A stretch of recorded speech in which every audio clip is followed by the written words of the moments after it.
President Vladimir Putin has warned the West that Russia could use nuclear weapons if it was struck with conventional missiles. Russia and NATO are at war.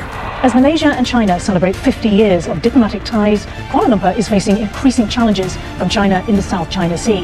Beijing demanded Malaysia immediately cease exploration and development of its oil and gas fields off Sarawak State. It's an illegal claim. It's an irresponsible statement. This nuclear saber rattling is not the kind of thing that we would expect to hear from leaders of large countries with capability. Russia has just changed the game. We will continue to provide security assistance to the Ukrainians for as long as it takes. We will continue to support the Ukrainians, as you've heard our president say, for as long as it takes.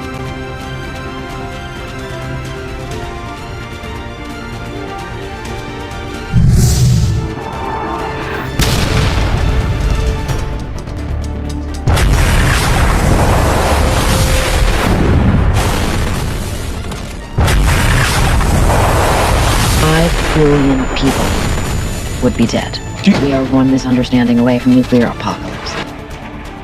And yet you have presidents threatening nuclear war. In fact, the President of the United States doesn't need to ask anyone to launch a nuclear missile. But after nuclear war, the survivors would be forced to live underground and envy the dead. The world has kind of forgotten that the nuclear threat is always there.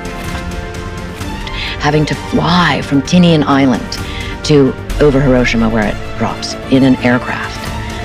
That all changed when what could happen if there was a nuclear exchange between Russia and the United States. And he said the world could end in the next couple of hours. And that we really are living at the edge of apocalypse is not an exaggeration. In a world where the threat of nuclear disaster looms large, U.S. President Biden warns China to exercise restraint after its ships collided with Philippine resupply vessels in the West Philippine Sea. As if to back up that warning, an American supercarrier is set to make a port visit to Manila. Just this past week, the PRC vessels acted dangerously and unlawfully as our Philippine friends conducted a routine resupply mission within their own exclusive economic zone, the South China Sea. I want to be clear. I want to be very clear. The United States defense commitment to the Philippines is ironclad. Any attack on the Filipino aircraft vessels or armed forces will invoke our mutual defense treaty with the Philippines. Malaysian Prime Minister Anwar Ibrahim has pushed back against Beijing, saying his country will continue its oil and gas exploration projects in the South China Sea.